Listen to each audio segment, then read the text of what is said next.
अस्सलामुअलैकुम। सोचकर देखिए, अगर सफ़र करने का पूरा निज़ाम ही बदल जाए तो कैसा हो। जी हाँ, सऊदी अरब ने एक ऐसे नए वीज़ा सिस्टम का ऐलान किया है जो शायद यही करने जा रहा है। और ये सिर्फ एक साल का मल्टीपल एंट्री वीज़ा नहीं है। नहीं नहीं, इसकी असल ख़ास बात इसे हासिल करने का तरीका है। एक ऐसा तरीका जो सब कुछ बदल सकता है। लेकिन सवाल ये है, क्या वाकई सऊदी वीजा सिर्फ 2 मिनट में मिल सकता है? सुनने में तो यकीन नहीं आता है ना। मगर इस नए सिस्टम का दावा तो कुछ ऐसा ही है। चलें इसकी तफसील में जाते हैं और देखते हैं कि ये आखिर काम कैसे करता है। तो इस इनकलाबी वीजा की बुनियाद क्या है? देखिए, 3 चीजें हैं जो इसे बिल्कुल अलग बनाती हैं। पहली, ये बहुत बहुत तेज है। दूसरी, ये बेहद आसान है। और सबसे अहम बात, इसके लिए किसी कफील या स्पॉन्सर की कोई जरूरत नहीं। और इसकी जो तफसीलात है ना, वो वाकई जबरदस्त है। सोचिए, ये वीजा पूरे 1 साल के लिए वैलिड है। 1 साल मतलब आप जितनी बार चाहें आ जा सकते हैं। और सबसे अच्छी बात, ये एक ई वीजा है, यानी पासपोर्ट पर स्टैंप लगवाने का कोई झंझट ही नहीं। सब कुछ ऑनलाइन, बिल्कुल आराम से। पुराने और नए तरीके में तो जमीन आसमान का फर्क है। पुराने सिस्टम को तो बस भूल ही जाएं। कफील ढूंढना, एजेंट के चक्कर लगाना और वो कागजी कार्रवाई का अंबार। अब क्या है?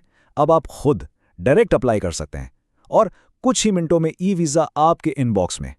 ये वाकई एक गेम चेंजर है। तो सवाल ये उठता है कि आखिर ये होता कैसे है? इसके पीछे एक बहुत ही दिलचस्प कॉन्सेप्ट है जिसे वीजा बाय प्रोफाइल कहते हैं। इसका मतलब बिल्कुल वही है जो सुनने में लगता है, यानी अब आपकी प्रोफाइल ही आपका वीजा है। लेकिन ये वीजा बाय प्रोफाइल है क्या चीज? आसान लफ्जों में समझें तो अब आपकी पहचान आपके कागजात नहीं, बल्कि आपकी फाइनेंशियल प्रोफाइल है। जी हाँ, ये सिस्टम आपके बैंक कार्ड की हिस्ट्री को देखता है, उसका जायजा लेता है और इसी की बुनियाद पर फैसला कर देता है। कोई लंबी चौड़ी डॉक्यूमेंटेशन नहीं। और इस पूरे प्रोसेस की चाबी, इसकी बुनियाद क्या है? सिर्फ और सिर्फ एक चीज, एक ऐसा बैंक कार्ड जो इंटरनेशनली अप्रूव्ड हो। बिल्कुल, आपने सही सुना, बस यही एक चीज चाहिए। अच्छा, अब यहाँ एक सवाल आता है कि ये इंटरनेशनली अप्रूव्ड का मतलब क्या है? हो सकता है ये थोड़ा टेक्निकल लगे, लेकिन इसको समझना बहुत आसान है। इसको समझने के लिए एक आसान सी मिसाल लेते हैं, अपने मोबाइल फोन के सिम कार्ड की। देखिए, जैसे आप अपनी लोकल सिम को बाहर के मुल्क में रोमिंग पे इस्तेमाल कर सकते हैं ना। इस पे एक्स्ट्रा चार्जेस लगते हैं, लेकिन वो काम करती है। बिल्कुल उसी तरह आपका बैंक कार्ड भी इंटरनेशनल ट्रांजैक्शंस के लिए एक्टिवेट हो सकता है। इसका सीधा सा मतलब यह है कि आपने इसे कभी ना कभी इंटरनेशनल खरीदारी या ऑनलाइन पेमेंट्स के लिए इस्तेमाल किया हो। चलें, अब आते हैं सबसे अहम सवाल की तरफ। आखिर इस वक्त कौन लोग इस नए और आसान सिस्टम से फ़ायदा उठा सकते हैं? कौन अप्लाई कर सकता है? फिलहाल ये सहूलत सिर्फ उन लोगों के लिए दस्तयाब है जो खलीजी ममालिक में रहते हैं।